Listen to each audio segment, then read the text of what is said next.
Bonjour, bonjour, bana na Nzambe, shalom na pesi bino mbote na kombo na Yesu Kristo. Tika Nzambe alola apambola bino bisika bozwami, ba nyonso bakoyoka biso pe ba inanu basabone te, bo sabone susu na chaîne na biso, eza bongo Jésus Vainqueur TV, et kuna tolobelaka kaka likolo na Yesu Kristo oyo azali Nzambe na kati na bomoi na biso. Jésus Vainqueur TV tokenda ko partager maloba na Nzambe. Kuna tokendaka tango nyonso kosolola na ba sujet nyonso oyo ozana yango, et puis na bandelaka kolobete soko ozana likambo ya kotuna tindela biso yango, tuna biso question na yo tokozanga te na kozongisa réponse na likambo na yo.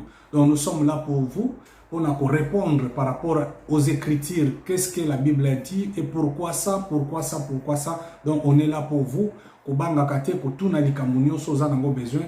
Pe ozana besoin ya prière, contacter biso tokosala libondeli ensemble elongo.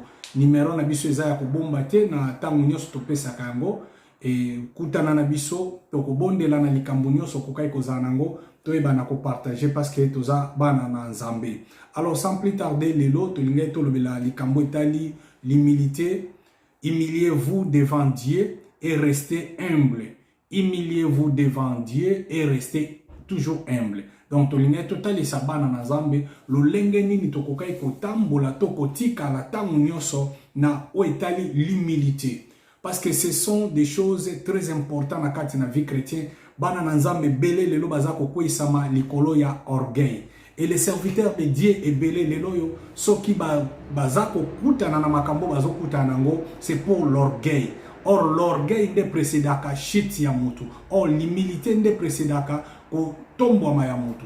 Alors tozana deux choses différentes oyo biso to senge na ngo ko sala. To longola lolendo na kati na biso, to l'orgueil na kati na biso, pe to kotisa l'humilité na kati na biso, pe to komona ba vie na biso ko tombwama, ministère na biso ko tombwama, mabala na biso ko kende liboso, parce que to ndimi to zala ba humble liboso na Nzambe. Il faut to yeba ko se faire vivre comme l'apôtre Paul a dit, que je sais vivre dans l'humiliation, ayebi ko vivre. Donc dans l'abondance ayebi ko vivre. Bana na Nzambe belé lelo to yebi ko vivre te. Biso souci na biso zaka kato zala nango en abondance. Mais na tango ya humiliation to ya komi kitisa, to ya Nzambe pe akoyi ko humilier mutu. Mutu akosa ote, Nzambe akoyi ko humilier biso par rapport ya orgueil o to zana yango. Mais Bible zolo ba ete Nzamba ndimaka bato baza ya komi kitisa po yemoko atombola bango. Donc Nzambe azan Nzambe akoyi ko tombola mutu pe akoyi ko kitsa mutu. Mais le problème ezali isusu ke il faut yeba na ko vivre na batani nyonso wana, parce que dans la vie il y a des temps il y a abondance, na temps il y a sécheresse, comme la Bible nous dit na tango ya ndeko na biso Joseph na kati en Égypte. Donc ezana temps il y a abondance, mwana na Nzambe faut yeba ko s'adapter na temps wana, et puis ezana temps ya sécheresse, il faut ko yeba ko s'adapter na temps ya sécheresse. Donc mwana na Nzambe lokola apôtre Paul azolo bana biso na mukanda na Ephésiens chapitre 4 verset 12, aza kolobete totanga ngo na kombo na Yesu Kristo po tozala un peu moins rapide ya ko partager maloba na Nzambe durant 20 à 30 minutes. Je sais vivre dans l'humiliation et je sais vivre dans l'abondance. En tout et partout, j'ai appris être rassasié et avoir faim, à être dans l'abondance et à être dans la disette. Donc apôtre Paul awazota lisabiso lolenge nini mwana na Nzamba koyeba na ko vivre na tangu ya abondance to na tangu ya malheur. Donc on se préparer na kati ya bomoi na biso. Mais l'humilité yango ndezo sala mutu ayeba bien ko vivre, parce que tangu tozolobela abondance et belé na batu eloko ebebisi bango c'est l'abondance, c'est la bénédiction. Bien aimé, vie à bénédiction eza malamu. Mais via bénédiction, ils ont même battu belé na kati na libungi. Via bénédiction, ils ont même ba serviteur belé na kati na kopengwa. Parce que tout le monde a besoin d'être béni. Là, vous êtes d'accord avec moi. Mutu mokote alingaka malédiction, mutu mokote alingaka humiliation. Mais ce sont des choses qui arrivent. Mais il faut moi na Nzambe ayeba na kotambola na kobanga Nzambe, ayeba comment vivre lokola makomi na Nzambe lobi. Totanga mukanda na Jacques pour te comprendre lisusu maloba na Nzambe. Bible lobi na biso na livre ya Jacques chapitre nango 4 verset nango 6 à 10. Nazotanga Jacques chapitre 4 verset 6 à 10. Bible lobi Jacques chapitre 4 6 à 10. Il accorde Au contraire, une grâce plus excellente. C'est pourquoi l'Écriture dit, Dieu résiste aux orgueilleux, mais il fait grâce aux humbles. Soumettez-vous donc à Dieu, résistez au diable et il fuira loin de vous. Approchez-vous de Dieu et il s'approchera de vous. Nettoyez vos mains, pécheurs, purifiez vos cœurs, hommes irrésolus.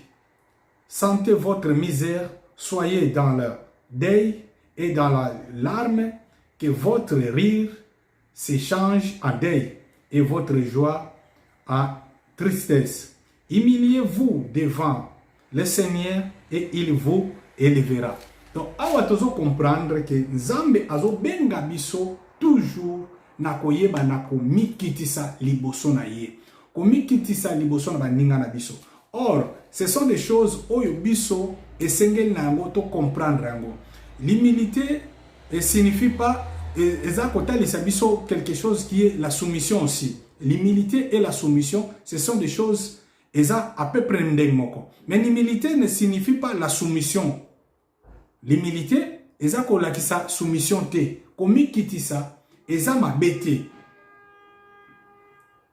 Donc, komi kitisa avec sincérité, eza ma bete. Humilité ne signifie pas que osa utiliser te.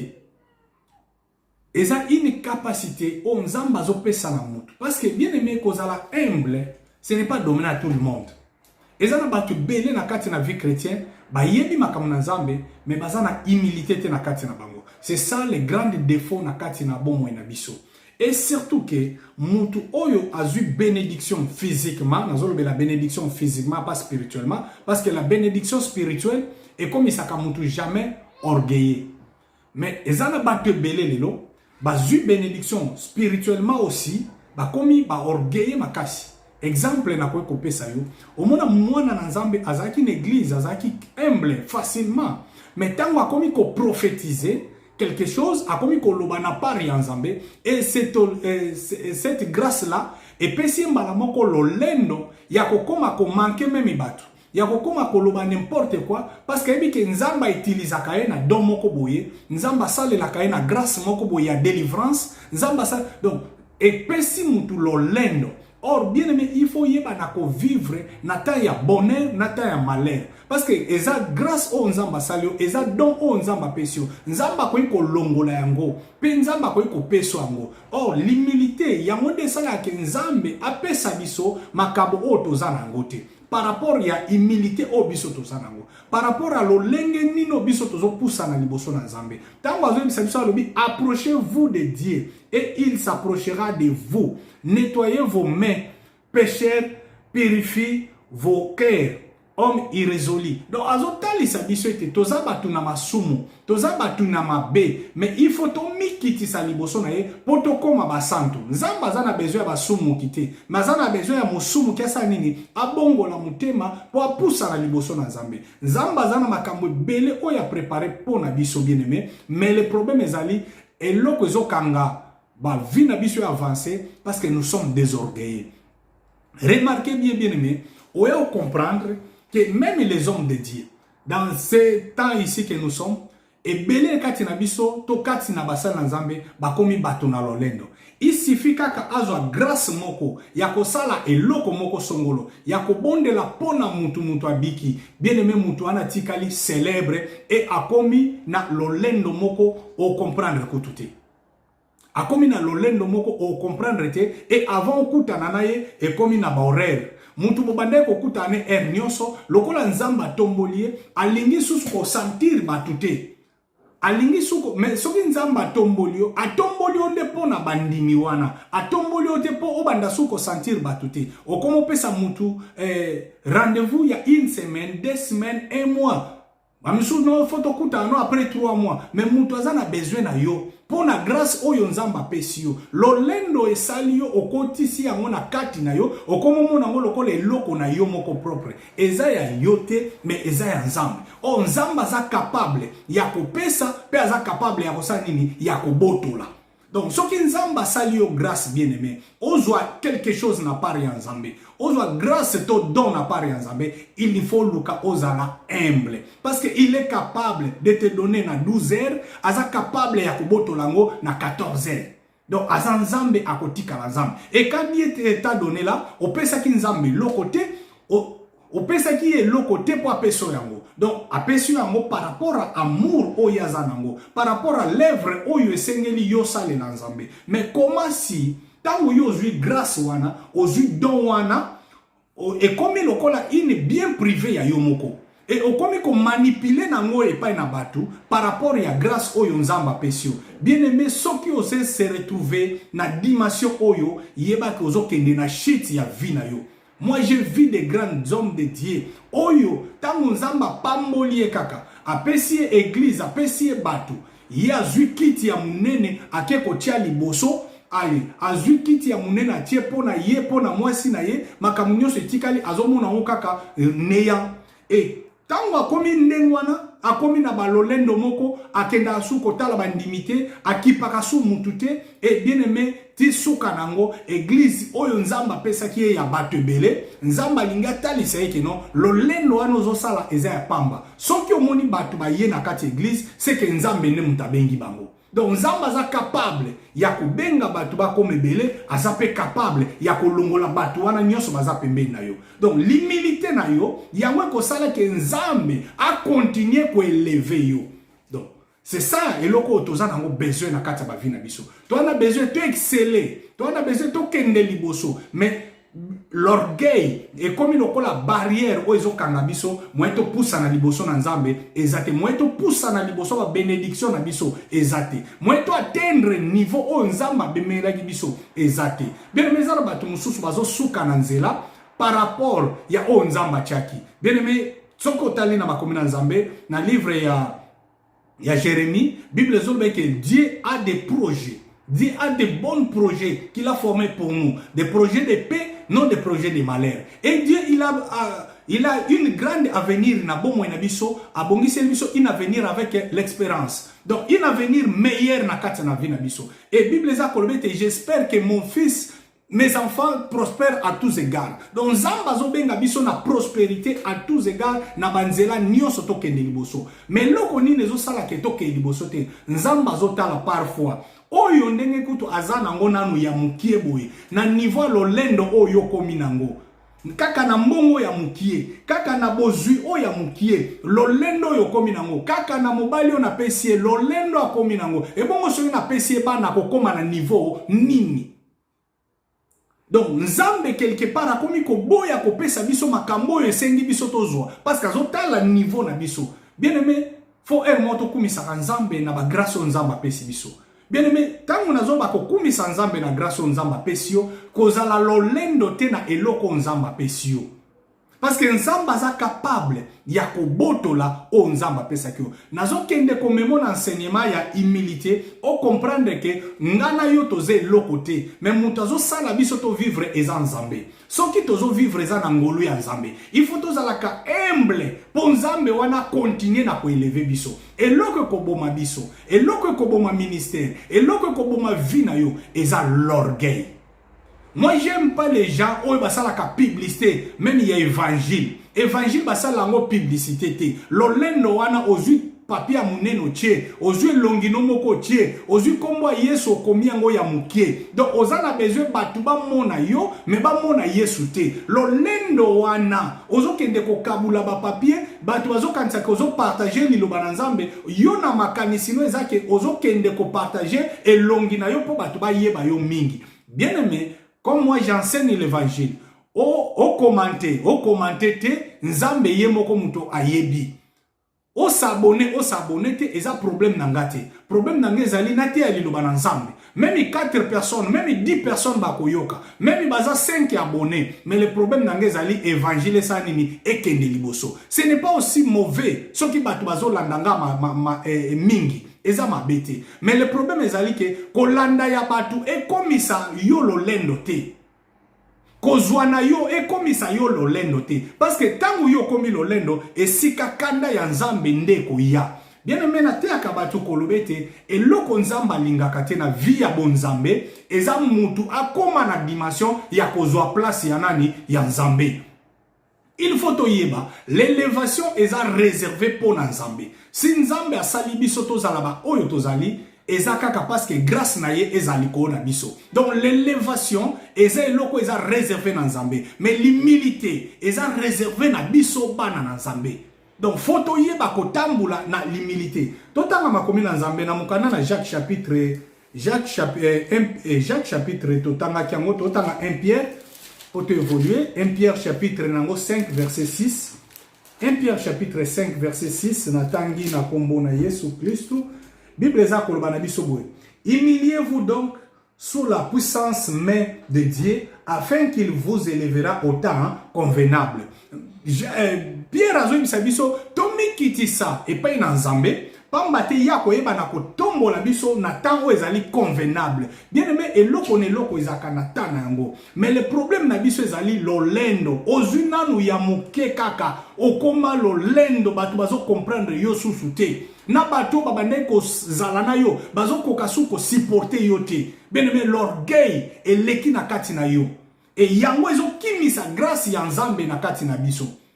Ozomona ke mutu kaka tanga bandi kote ya 2 versets 3 versets akomi lolendo azakutu na manquement même ya bakambine na kati l'église. Bien aimé, ce n'est pas ça. Et loko esalaka mwana na nzambe c'est l'humilité. Et loko esalaka ministère c'est l'humilité. Yango etombolaka mutu akende liboso. Soko lingwa avancer mimona ke nano sali loko te ne okos avancer. Mais ce que bandi komi monake, et si na sali, et si na kokisi, bien aimé, okokende liboso te, parce que oyo sali wana, en réalité, nano salite. Même dans la ministère, ce que bandi ko compter, pardon, les nombres ya ba année ya ministère na yo, on comprendre que, oko avancer li soute. Donc, même si tu as fait 20 ans dans le ministère, il faut comprendre que ngana na sali et l'autre côté. Parce que nzambe azana ba makambo belé oyo esengeli asala ponanga. C'est ça le plus important. Bien aimé, nazote yo yonanga tozala ba humble. La première personne c'est moi. Donc, l'humilité ya mutu. Yango esala ke élévation ya mutu. Komi kitisa ya mutu. Yango esala ke mutu atombama. Même na kati na batu place bozali, il faut batu ba comprendre que non, cet homme ici c'est un homme de Dieu. Par rapport à humilité na yo, par rapport à langage na yo, par rapport à comment réagissement ya ba makambo na vie na yo. Ndenge ni nozo se réagir par rapport à likambo ezo komela yo. Bien aimé, l'orgueil et makamutu na shit. Je répète ça, l'orgueil ezo memabiso na shit. Mais loko ezo memabiso na élévation, c'est l'humilité. Nzambe andimi Yesu Masia yemoko. Oya azalaki nzambe, oya azali nzambe. Andimi kokende kokufa liwa ya croix, ya humiliation. Akoma tina kati ne kulusu. Babu akela esoi. Mais yo, bien aimé, mwana na nzambe. Olingite komi kitisa. Même liboso mobali. Alobi momoko yoza déjà na 3 mots. Liboso ya batu. Batu balo babo yose tombo kaki. Batu basala bo. Donc yo koma lokola mukonzi ya batu nyoso. Olingi komi kitisa te liboso na batu. Après savoir faire tout cela, oye na kati na libota na nzambe. To na kati na église. Obandi ko sambela. Nzamba koyoka yote bien aimé. Tu es un orgueilleux. Oh, Nzambe alingaka ba orgueilleux. Nzambe ayoka nakana ba orgueilleux. Nzambe alingaka bato baza humble. Pe asale la kabango grâce belé. Okotanga na kati na Bible. Ba orgueilleux nyonso basuka kama be. Mais bato bazali humble, to bazalaki humble, bango bato bakenda liboso. Donc c'est ça la conseil que j'ai amené aujourd'hui. Conseil ongana yelio lelo na pokwa na lelo to na tongo par rapport ya sika yo kutani yata oyo kutani nango conseil nazo yela yo humilite-toi bien aimé. Mikitisa ponzambe atombola yo. Pokende liboso na classe, il faut mikitisa liboso professeur azopesa au cours. Kobanda ko se comparer yo na yete. Pour tombo manakati na ministère, il faut mikitisa liboso ba supérieur non nakati na ministère, ba zui ministère liboso na yo, il faut mikitisa. Ponzambe atombola yo. Mais tangu yo komi ko se comparer, na ba umeli to ba sali mingi nakati na ministère. Bien aimé, o mona ke no yondo mto bando sala shit. Parce que pour mutu a pousanaka, il fallait akendaka à genoux, azokende na komi kitisanda azoke liboso. Rien ne sert à courir dans le ministère. Rien ne sert à courir dans la vie chrétienne.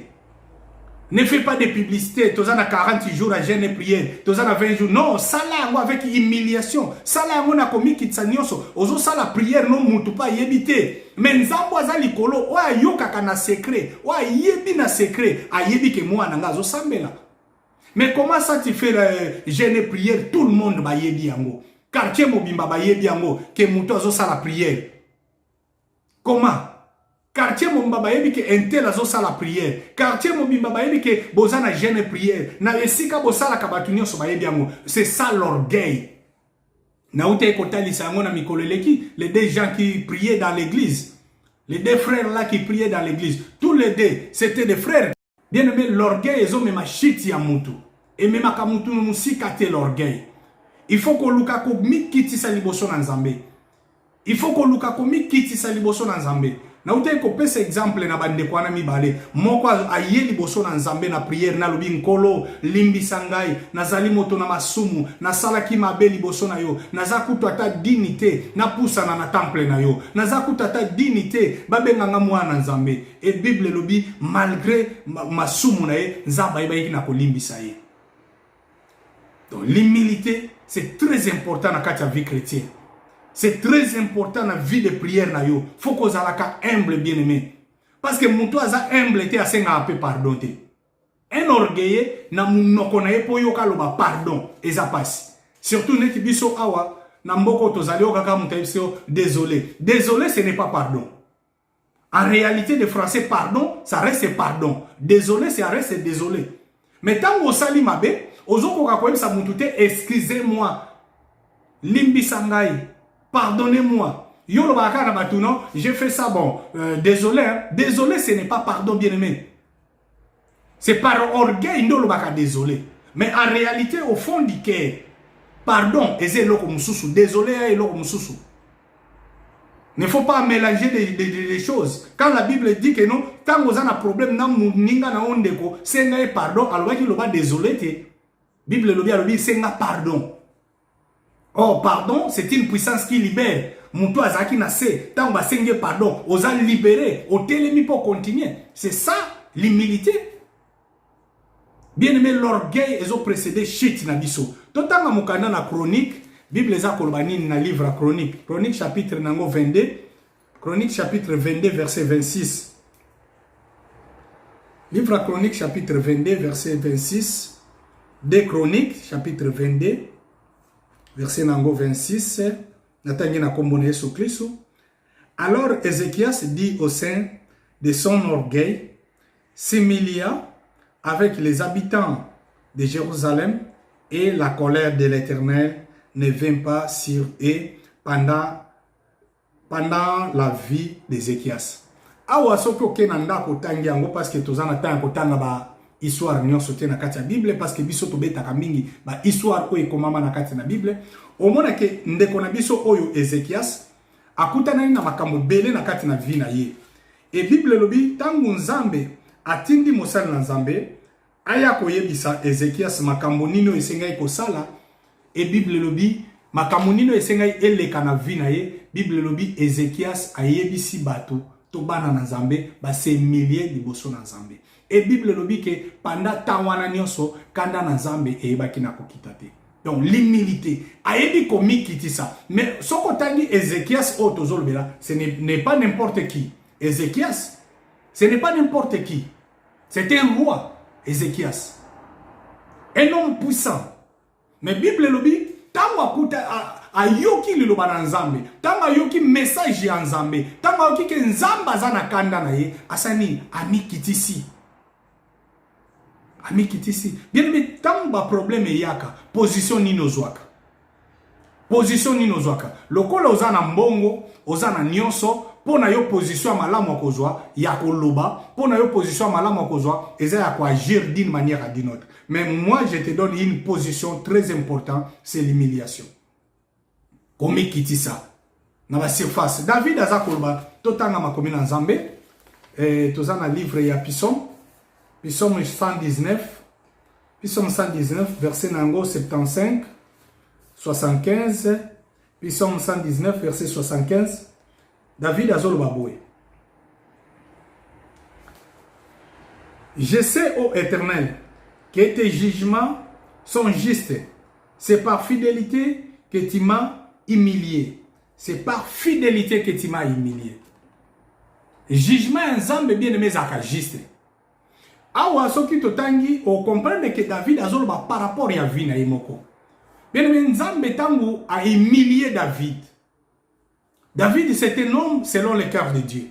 Mais il a passé des moments, il y a élévation, et David a passé des moments, il y a humiliation. Comme on a bana na yo, ba komi ko sangana ya basi pena ya mibali. Comme on a mwana ya David, Absalom, a komi ko linga basi ya David. C'est l'humiliation totale. Mwana no ya mwasi na mwana no ya mubali, ba komi ko linga na ba komi mwasi na mubali, na kacha ndaku na yo, un roi. C'est l'humiliation totale. Qu'est-ce que tu peux dire là? Un roi, mwasi na yo, mwana na yo, akomi ko bimana mwasi na yo. Donc, le roi la maman na ye. En réalité, c'est l'humiliation. Mais David azoloba, azongi, a comprendre que nzambe nde mutu asali nini, a komi singati na niveau oyo. Bien aimé, lelo makamusu biso tozo comprendre yango te, tozo luka ndoki, tozo luka satana, nzambe alinga emilie biso, par rapport à ba comportement na biso, par rapport ya mauvais comportement na biso, makambo biso to salaki, nzambe azo akomisko ko luka, ko kitisa biso. C'est pour cela, oya ko mona bien aimé, même ebele na basali na nzambe, o to bande ko croire que ce sont des saints. Autre bande ko mona ke bazaba santu lelo yo nzambe akitisi bango. Nzamba humilié bango liboso na batu nyonso. Lelo ba misusu nzambe akomi ko lakisa bolumbu na bango na monde entier. Lelo batu mususu nzamba bimisi bango que ce sont des sorciers. Nzamba kitisi bango parce que ba luka ki ba tombwama. Ba luki bazo ba kiti na bango ba tiango liboso. C'est ça comme le diable il disait. Alors bien te nakozwa trône na ngai nakotiango likolo ya nzambe. Donc yo muto nzamba keli olingozwa trône na yo otiango liboso na nzambe. Nzamba pesi yo grâce ya koyembela ye. Nzamba pesi yo grâce ya kosalela ye. Mais nzambe grâce wana pesi yo po salela ye. Mais zane te pokoma kosakana na yango, pokoma kosakana na batu. Pokoma ko baby saba via batu. Et na nyonso wana nzamba kosa nini akoyeba na ko humilier yo.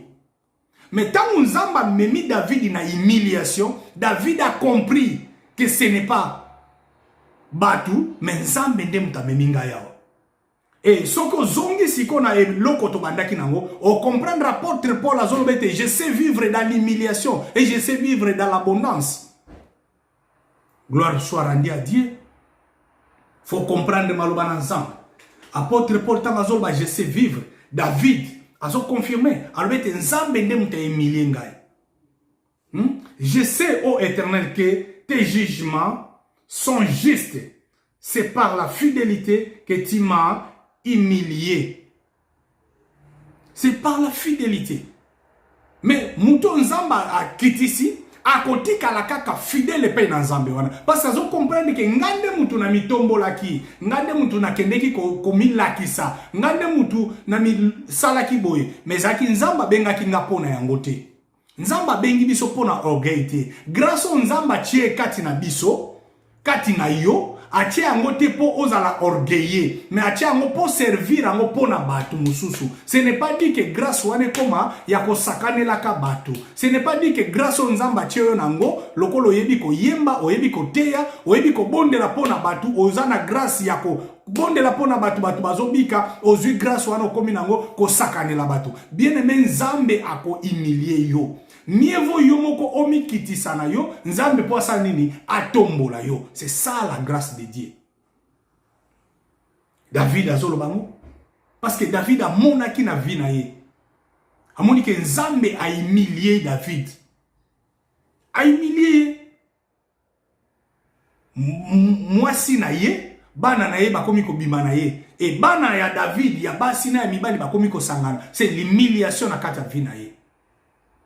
Bien aimé, oya kuta na makamususu, oyo comprendre que et comme linga pona nini nzambe alingi kaka a humilier yo parce que oza orgueilleux trop mwambongo ya muki oza nango batu nyonso fo baye bato yo zaka na mbongo bien mozana na eloko te mikitisa nzamba tombola yo nano ozwite mukolo comprendre que ngana na komi na dimension te libala na ngana no komi na dimension te bana na ngana ba komi na dimension te okomikitisa liboso nzambe okolela mawa na nzambe okolela grâce na nzambe nzamba tombola bana na yo atombola bozwi na yo nzamba fongola yo mais quand que mutu azwi ne fiske 100 euros 200 euros 300 euros 1000 euros 5000 euros 10000 euros akomi orgueilleux osombi pantalon tche na Facebook osombi chemise tche na Facebook bien aimé nano ozwite pour bato bazana ba avion ba tiaka na Facebook te.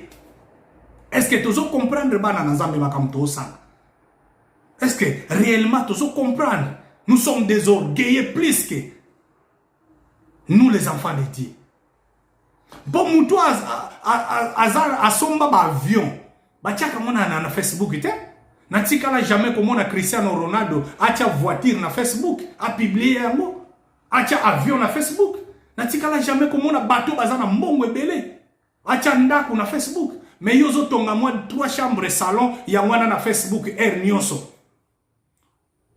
Osombi cage ya 100 euros ozo tie na Facebook pour batu ba mona. Lolendo wana tozo zwango wapi. Ce n'est pas ça l'enseignement de Jésus-Christ.